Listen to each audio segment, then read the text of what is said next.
Assim está escrito, Atos dos Apóstolos, capítulo 12, e o versículo a partir do 21 diz: E no dia designado, vestindo Herodes as vestes reais, estava sentado no tribunal e lhes dirigiu a palavra.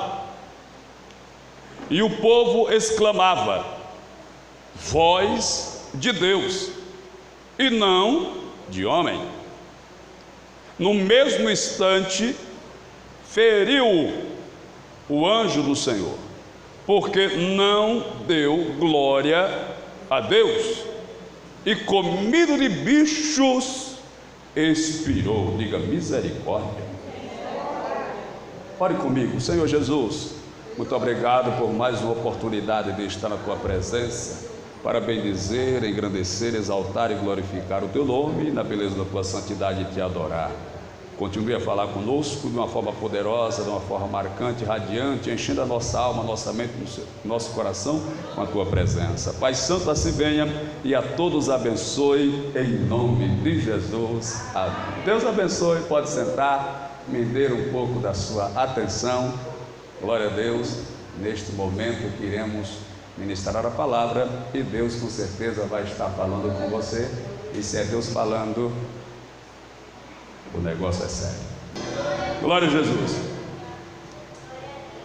Quando Jesus chamou os apóstolos, ele chamou exatamente 12. E o fato dele ter chamado 12 não é coincidência, é algo que está dentro do controle, da vontade, do desejo e do projeto de Deus. Até porque ele precisaria que os 12 representassem os 12 filhos de Jacó e as 12 tribos de Israel. Então haveriam de ser 12. Ora, nós reclamamos do relógio quando estamos na direção do culto, ou até mesmo pregando, que, como já foi dito, as horas se passam de maneira muito rápida, e nós achamos muitas vezes que o relógio é incrédulo, mas na verdade ele é muito mais crente do que eu e você, e é um dos maiores pregadores que existe na terra. Se você olhar para o relógio, você começa vendo o número 1. Ele vai dizer que existe um só Deus. É a primeira pregação do relógio, o único Deus. Quando você olha para o número 2, ele vai dizer que existe 2 caminhos, um largo e um apertado, uma porta larga e uma porta estreita. É a segunda pregação do relógio. Quando você olha para o número 3, você vai ver que o relógio vai falar da Trindade, Pai, Filho e Espírito Santo. É a terceira pregação do relógio. Quando você olha para o número 4, louvado seja Deus, o relógio vai pregar sobre os 4 evangelhos. Quando você olha para o número 5, louvado seja o nome do Senhor, ele vai pregar sobre as 5 virgens prudentes. Quando você olha para o número 6, ele vai pregar sobre o dia do homem, o dia que Deus criou o homem, é o dia do homem, louvado seja. Quando você olha para o número 7, ele vai falar do dia que Deus descansou, é o número da perfeição. Quando você olha para o número 8, ele vai pregar sobre os talentos. A um ele deu 5, a outra ele deu 2, a outra ele deu 1, são os outros talentos. Quando você olha para o número 9, ele vai pregar, ele vai falar sobre os 9 dons espirituais. Quando você olha para o número 10, ele vai pregar sobre as 10 virgens. Quando você olha para o número 11, ele vai pregar sobre os 11 apóstolos fiel, porque um foi fiel. Quando você olha para o número 12, aí é que ele prega sobre os 12 apóstolos, sobre as 12 tribos, as 12 portas, as 12 pérolas. Ele é o maior pregador que tem na terra. Pois bem, eu estou dizendo que Jesus Cristo, ele chamou 12 apóstolos, e para sua surpresa, dos 12, Apenas um morreu de morte natural, que foi João, que morreu com cerca de 100 anos, pastoreando na igreja de Éfeso. Mas os outros todos morreram de morte cruel, de morte matada, de morte dolorosa, de morte humilhante. Louvado seja, mesmo sendo apóstolo e seguidor de Cristo. Teve deles que morreram, como Pedro, crucificado de cabeça para baixo. Teve deles que morreram crucificado numa cruz X, conhecida como a cruz de Santo André. Teve deles que morreram decapitados com a cabeça cortada. Ora, e talvez essa fosse uma das mortes mais assombrosas. Porque, pastor, a morte por decapitação seria uma morte assombrosa. Eu vou lhe dizer, já estudei alguma coisa sobre isso. Ora, o carrasco que tinha a responsabilidade de decapitar o condenado, ele precisava passar por um treinamento. Não era algo feito de qualquer maneira. Ele tinha que ser treinado e preparado para decapitar a vítima. Pois bem, essa família que tinha essa tradição, se eu posso assim dizer, era uma família um pouco rejeitada, vivia fora da cidade. Os filhos daquele casal não estudavam na mesma escola, viviam meio que separados, meio que mal assombrados, meio distante. Aí o filho do decapitador, que iria exercer a função quando o pai deixasse, se aposentasse, ele começava treinando em abóboras. Depois ele começava a treinar em pequenos animais. Depois treinava em cachorro. Por que ele tinha que treinar? Porque a morte por decapitação tinha que ser com um só golpe. Não podia ser 2 nem 3, tinha que ser só um corte, para cortar de uma vez só, para minimizar, segundo eles, o sofrimento. Pois bem, mas segundo a ciência, depois que a cabeça é cortada do corpo, ela consegue ficar 20 segundos viva. Imagine alguém ter a cabeça cortada fora do corpo e essa cabeça ficar 20 segundos vendo e ouvindo. Ela só não fala porque para falar precisa do diafragma e dos pulmões. Não tem ar para verbalizar, dar os fonemas da voz e formar a palavra, mas ela vê e ouve durante 20 segundos. Pois bem, todos os apóstolos, com exceção de João, morreram de morte cruel. E o primeiro deles fora Tiago, está no capítulo 12, onde eu fiz a leitura. A Bíblia diz que Herodes, que é o rei da Judéia, manda prender Tiago e manda matá-lo. E ele é morto por decapitação.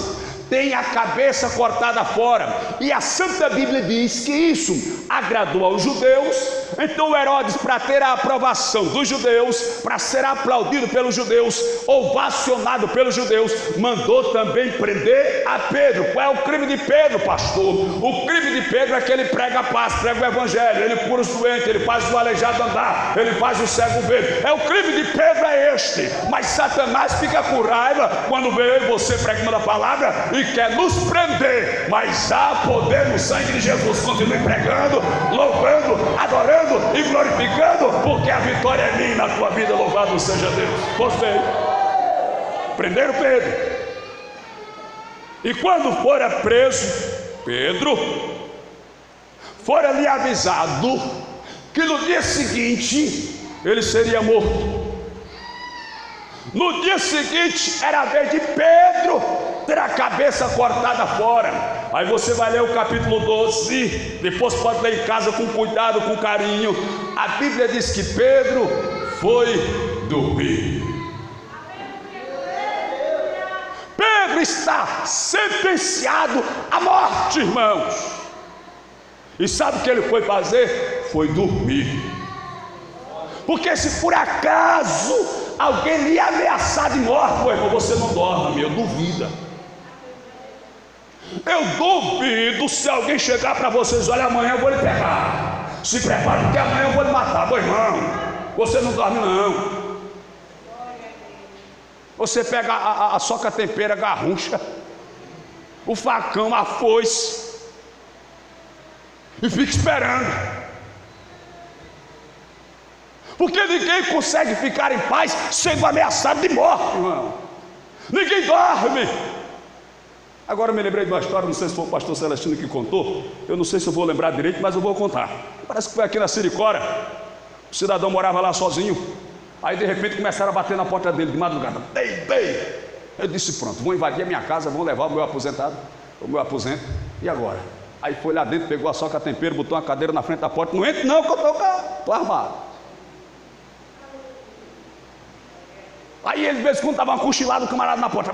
Ele, não, entra não. Aí quando o dia amanheceu, coitado do velhinho, irmão, quando abriu a porta, era um cachorro rabugento que estava na porta, de vez em quando se coçava. Entendeu que você não consegue dormir em paz, sentindo que está ameaçado, mas Pedro foi dormir, que roncou, que babou, porque ele sabia que tinha promessa de Deus na vida dele. Aleluia. Quem tem promessa de Deus não tem medo da morte, não tem medo de macumba, não tem medo de feitiçaria, não tem medo de ameaça, não tem medo, porque sabe que a sua vida está na mão de Jesus. E Jesus disse assim: aquele que eu tomo pela mão, nem Satanás arrebata. E tem mais: aquele que habita no esconderijo do Altíssimo, a sombra do Onipotente descansará. Descansa, dorme em paz, porque o teu Deus vai te dar vitória. Pois bem, só que Pedro está dormindo. Aí a Bíblia diz que a igreja está orando por Pedro. Pode ler depois em casa com carinho o texto. A igreja está lá na casa da irmã Maria, mãe de Marcos, orando por Pedro que está preso. Aí a Bíblia diz que Deus enviou o anjo. O anjo entrou lá. A prisão é de segurança máxima. Sabe quantos soldados, pode ler, foram designados para cuidar de Pedro, para não deixar ele fugir? 4 quaternos. Sabe o que é 4 quaternos? 4, 4, 8, 4, 12, 16. 16 soldados, 4 quaternos. Um quaterno são 4. Então foi 4 vezes 4, 16. Foram colocados para vigiar Pedro. Mas era porque o Pedro era perigoso? O perigo de Pedro era que tinha um poder sobrenatural na vida dele. Esse homem é diferente, essa mulher é diferente, tem que ter cuidado com ele, tem que ter cuidado com ela. Eu fiz uma macumba para pegar nela, pegou, foi em mim. Tome isso aí, feliz, aqui tem dono, está no esconderijo, mexa a mão. Aí a Bíblia diz que o anjo entrou, foi lá onde estava Pedro e o despertou. Quando ele se acordou, o anjo disse assim: calça a sandália, veste a capa, põe o cinto e bora-se embora. A Bíblia diz que tinham dois soldados, um do lado e outro do outro, a algema no braço de Pedro e a algema no braço do soldado. Do outro lado tinha um soldado com a algema no braço dele e a algema no braço do Pedro, que era para o Pedro não fugir. Veja o medo que eles tinham de Pedro. E a lei romana dizia que se um soldado ou 2 ou 3 ou quantos fossem guardasse um preso e aquele preso fugisse, o castigo para o soldado era a morte. Quando o anjo entrou, que tocou em Pedro, pode ler o texto, as algemas caíram na hora. Ei, aquilo que para mim e para você é complicado, difícil, Jesus resolve no estalar de dedo. Pá, aleluia. Aquilo que alguém foi lá, mexeu, foi para lá, foi para cá, rodopiou e não resolveu, o anjo vai chegar, e assim que ele chegar, ô glória, a porta vai se abrir, o milagre vai acontecer, as correntes vão cair. Glória. Aí Pedro se levantou. Aí a Bíblia diz, ele passou pela primeira guarnição, passou pela segunda guarnição, a terceira guarnição era uma porta altamente fortificada. Quando ele chegou, aleluia, a porta se abriu. Porque o anjo disse assim, o anjo falou assim, eu vou na tua frente, está escrito, pode ler depois com carinho em casa, eu vou na sua frente e você vai logo atrás. Então o anjo ia na frente e Pedro ia atrás. O anjo na frente e Pedro atrás, aleluia. Talvez você ainda não pegou, mas você vai pegar agora porque você é crente. Deus disse assim, eu irei adiante de ti. Adiante quer dizer na frente. Eu irei na sua frente, aplanarei o caminho todo, quebrarei a porta de bronze, cessarei o ferro de ferro para te dar vitória. Ei, o segredo da vitória é quando Deus está na sua frente, é quando Deus está na nossa frente. Mas tem muita gente querendo passar na frente de Deus. Se recolhe a sua insignificância, vá para o seu lugar, deixe Deus tomar a frente para te dar vitória. Eu estou lutando tanto e a bênção não chega. Eu corro para lá, eu corro para cá, eu corro para cima, e eu corro para baixo, e eu vou para frente, e eu vou para trás, e eu dou marcha para frente, e eu dou marcha reta, e eu falo com um, e eu falo com o outro, e eu brigo com um, e eu brigo com o outro, e não acontece. Claro, você está passando na frente de Deus, rapaz. Se aquieta, fique no seu lugar, se acalma e deixe Deus tomar a frente. Ei. Aleluia. Aí saiu fora Pedro. Quando ele saiu fora, a Bíblia diz que o anjo sumiu. Porque a porta se abriu, Pedro saiu e o anjo sumiu. Subiu e sumiu. Olha só, a porta se abriu, Pedro saiu, o anjo subiu e sumiu. Aí a Bíblia diz que Pedro entendeu que não era uma visão e nem era um sonho. Porque Pedro até aquele momento ele pensava que estava sonhando. Pedro pensava até aquele momento que era só um sonho, uma visão. Aí quando o anjo sumiu, ele entendeu que não era nada de sonho. Lembra do Salmo 126? Quando o Senhor trouxe do cativeiro os que voltaram a Sião, estávamos como os que sonham. Por quê? Porque a condição do povo no cativeiro era uma condição sem solução, irreversível, sem saída. Para mim e para você, que não tem jeito nem saída. Mas quando Deus entra no negócio, aquilo que não tem jeito passa a ter jeito. Aquilo que não tem saída passa a ter saída. Aquilo que não tem condição passa a ter condição. Aquilo que não tem solução passa a ter solução. E vai ser algo tão extraordinário que você vai pensar que está sonhando. Vai pedir para alguém lhe beliscar. E se eu estiver perto, se prepare, porque eu vou beliscar com força, que é para você saber que Deus é poderoso. Eita!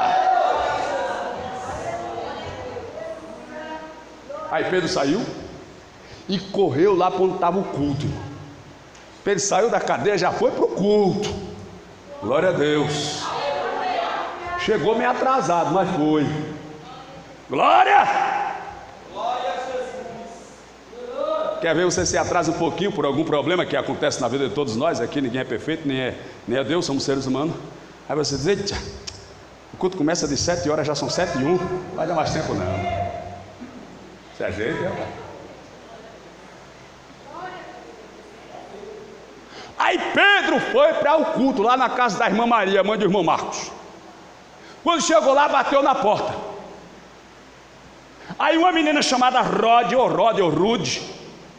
correu, abriu a portiola e viu Pedro. Voltou para dentro e disse: ó, pastor Pedro está lá fora. Aí disseram assim: menina, você está delirando? Você não sabe que Pedro está preso?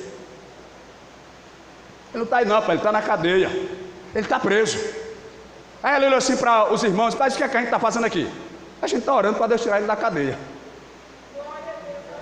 Espera aí, vocês estão orando para Deus tirar Pedro da cadeia, e Pedro saiu da cadeia, está aqui, e você não está acreditando que eles estão aqui? Ah, vocês não estão crentes não. Lembra daquela história, disse que teve uma cidade aí, eu não sei em que estado, ou se foi no estado que a seca bateu com força, irmão. Não sei quantos anos sem chover, irmão. O negócio estava feio. Aí o pastor na igreja reuniu os irmãos e disse: vamos fazer uma campanha de 30 dias de oração. Vamos orar para Deus mandar chuva. Aí começaram, irmão, 30 dias de oração. No último dia, se reuniu toda a igreja, cedo de manhã, e disse: vamos terminar o sacrifício no monte. Aí levou toda a igreja, não faltou ninguém, porque o povo queria chuva. Quando a igreja veio, no meio dos irmãos tinha uma garotinha de 10 anos, com a sombrinha pendurada no braço. Aí alguém começou a olhar para ela e tirar sarro, caçoar, zombar, mangar, que nem a gente diz aqui no Nordeste. Sabe, por onde é que vai com essa sombrinha? Não tem uma nuvem no céu, o céu azul, o sol brilhando com força, faz não sei quantos meses que não chove, e tu quer essa sombrinha aí? Aí ela disse: mas a gente não vai orar a Deus para pedir chuva, né? Resultado, quando voltaram do mundo, todo mundo voltou molhado, mas ela voltou com uma sombrinha. E alguém disse que Deus só fez o milagre por causa da fé daquela menina. Quando você pedir, peça acreditando. Quando você clamar, clame crendo que Deus vai fazer. Aí Pedro bateu na porta. Aí a Rode abriu, viu que era ele, correu lá dentro, só Pedro está aí. Aí disseram, não é ele não, deve ser o anjo dele. E ele, a Bíblia diz que ele continuou insistindo, ele perseverou em bater. Aí vieram, abriu a portiola, aí viram que era Pedro mesmo, abriu para ele entrar. Aí eu comecei a pensar nisso aqui também. Eu digo, peraí, a porta lá do presídio, que era bem mais difícil de abrir, Deus abriu. Mas a da casa Deus não abriu. A porta do presídio, que era de segurança máxima, Deus abriu. Mas já a da casa Pedro teve que ficar batendo. Abra aqui, por favor. Você já foi no banheiro e quebrou a trava da porta já? Eu nunca fui não, espero que nunca vá. Espero que também você. Aí é perigo, hein? Socorro, tem alguém aí? E Pedro batendo, aleluia. Aí de repente veio a roda, trouxe irmãos, abriu a porta e ele entrou. Pastor, mas por que foi que Deus abriu a do presídio e não abriu a da casa? Porque na casa tem quem abrisse. Na casa tinha quem abrisse. A do presídio não. Ei, quando o médico puder fazer, não vai ser Deus que vai fazer. Quando o advogado puder fazer, não vai ser Deus que vai fazer. Quando o prefeito puder fazer, não vai ser Deus que vai fazer. Quando o governador puder fazer, não vai ser Deus que vai fazer. Quando o INSS puder fazer, não vai ser Deus que vai fazer. Quando o homem puder fazer, Deus não vai fazer. Agora, quando o advogado não puder, o delegado não puder, o doutor não puder, o prefeito não puder, o governador não puder, o presidente não puder, aí Deus vai chegar e vai fazer. Glória! Aí Pedro entrou, adorou a Deus, depois foi-se embora fazer a obra missionária. Mas eu li que o Herodes vestiu uma roupa real e foi discursar para o povo.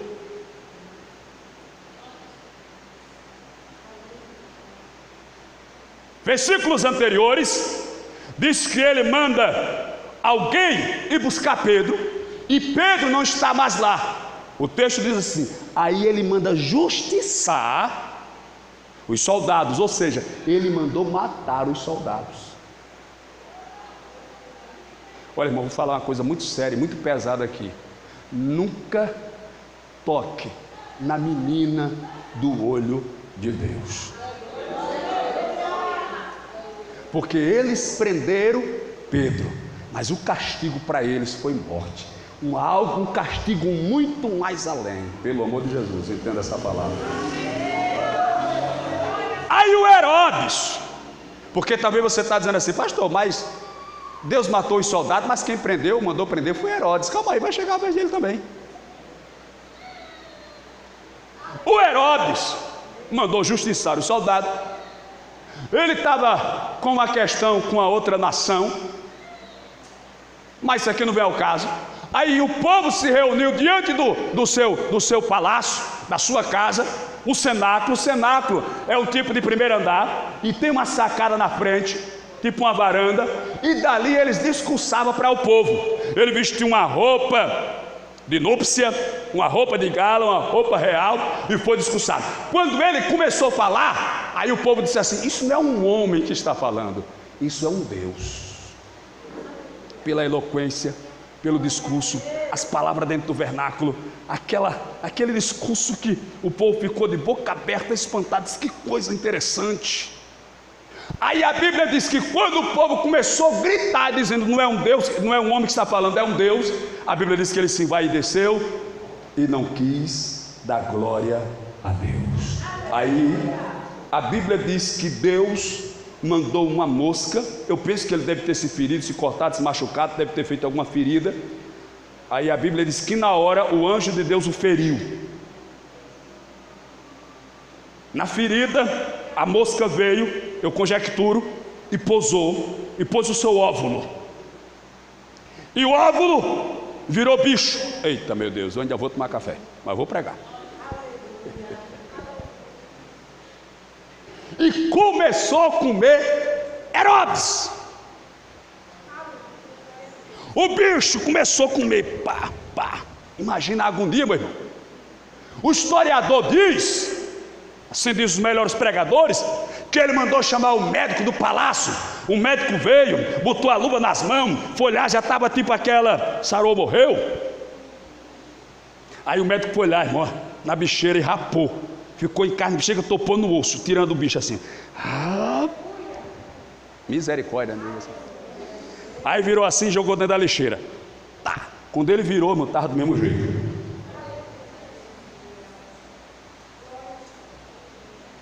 Os melhores pregadores dizem que Herodes passou 3 dias. A Bíblia diz que o anjo feriu na hora Herodes e ele morreu comido de bicho. Se ele morreu comido de bicho, o bicho estava comendo ele. Então ele não morreu assim instantaneamente. Alguém disse que foram 3 dias que o bicho passou comendo Herodes, mordendo Herodes, e nada de Herodes se converter. Eita, coração duro da miséria. E os bichos mordendo, e Deus, rapaz, muda esse coração de pedra aí, rapaz, se ajeita, se converte aí, rapaz, eu estou dando uma oportunidade para tu, ainda tem uma casquinha, ainda tem uma gordurinha aí, se converte ligeiro. E Herodes não se converteu. Tem gente que é assim, é coração duro, irmão. Tem hora que Deus faz um medo a ele, tem hora que Deus, sabe, dá um susto nele, tem hora que Deus dá um castigo para ver se ele muda, se ele se arrepende, se converte, mas não se converte. É um coração de pedra. Mas hoje a Santa Bíblia diz que a palavra é como um martelo que esmiuça a penha, a pedra, a rocha. Hoje a palavra vai quebrar o teu coração de pedra, vai virar no coração de carne, e você vai voltar novamente a sentir a presença de Deus. Porque o coração está tão duro, irmão, que ele vem para a igreja, ela vem para a igreja, o cantor canta, o pregador prega, a palavra vem, o Espírito opera, o da direita da glória, o da esquerda da glória, o da frente fala mistério, o da retaguarda fala mistério, todo mundo recebe, mas ele continua seco, ela continua seca, porque o coração está de pedra. Mas hoje Jesus Cristo quebra o coração de pedra. Tu vai novamente sentir, tu vai novamente pular, tu vai novamente marchar, tu vai novamente te encher, tu vai novamente receber, tu vai novamente ser usado na terra. Vai, eita! Recebe a presença daquele que quer te renovar, te restaurar e novamente te usar com autoridade, com poder. Oh, glória! Mas Herodes morreu comido de bicho porque não quis dar glória a Deus. Veja, é a mesma situação de Nabucodonosor lá na Babilônia. A Santa Bíblia diz que um dia Nabucodonosor se acordou e foi passear no seu jardim suspenso, que era considerado para a época uma das 7 maravilhas do mundo antigo. Lá na capital da Babilônia, ele mandou construir o seu palácio. Era uma fortaleza com muros de dezenas de metros de altura, era alto. E para o deleite dos seus olhos, para o prazer da sua carne, ele mandou fazer um jardim suspenso, tipo uma laje. Eu não sei nem o que te explicar, mas era tipo uma laje, e o rio Eufrates passava embaixo. Aí a Bíblia diz que um dia ele se acordou e olhou para Suzã, a capital da Babilônia, olhou para o seu jardim suspenso, olhou para a sua glória e a sua grandeza. E aí ele disse assim, olha aí a grandeza que eu construí com as minhas mãos, com o meu poder. Aí a Bíblia diz que na mesma hora uma voz veio do céu e disse assim: louco, passaram 7 tempos sobre ti, tu vai viver com jumentos, tu vai rinchar que nem cavalo, tu vai dar polpa que nem burro, tu vai viver no cercado comendo grama, capim. Eu vou tirar o sentido, a inteligência e a razão de você. Aí a Bíblia diz que Deus tirou, meu irmão. Aí sabe o que aconteceu com Nabucodonosor? Ele não queria mais dormir no quarto, e o quarto de Nabucodonosor é chique, meu irmão. Tinha ar-condicionado, tinha travesseiro de pena, de ganso, de cisne, e era uma coisa linda. A mesa dele, oh que mesa linda, mais cara do que o que a Janja queria comprar de 200 mil reais. Pense numa mesa forrada de ouro. Eita, era uma coisa linda. Era a comida do rei, meu irmão. A comida de Nabucodonosor era coisa fina, aleluia. Mas ele não queria dormir mais em casa, não queria mais ficar dentro de casa, não queria mais dormir num quarto, não queria mais comer assentado à mesa, não queria mais a comida. Ele só queria estar no meio do curral lá, no meio do cercado, dando pulo, dando popa, rinchando, pulando, berrando. Eita, aí a vez que o cabelo cresceu, as unhas cresceu, ficou parecendo um lobisomem, aleluia. Mas depois que passaram os 7 tempos, a Bíblia diz que Deus deu novamente o juízo. a Nabucodonosor. Aí ele se levantou e disse: eu estava enganado, eu pensei que eu era alguma coisa, eu pensei que eu tinha alguma coisa, eu pensei que sabia alguma coisa, mas só tem um que pode, só tem um que faz, só tem um que é. Ele é quem bota no trono, é quem tira do trono, ele que bota na lama e tira da lama, ele humilha e ele exalta, ele mata e faz viver, ele fere e ele sara. E eu decreto que no meu reino todos têm que adorar esse Deus.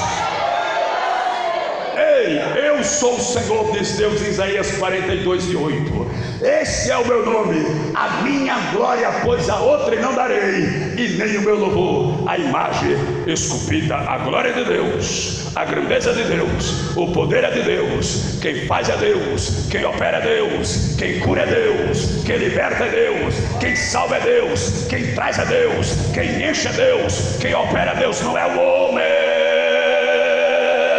Quem faz é aquele que está no trono, e do trono ele determina, ordena, manda, mata, dá vida, tira a vida. Ele é Senhor dos céus e na terra. Por isso eu adoro e glorifico, bendigo e exalto o nome daquele que tem todo o poder nos céus e na terra. Amém? Fique de pé, por gentileza.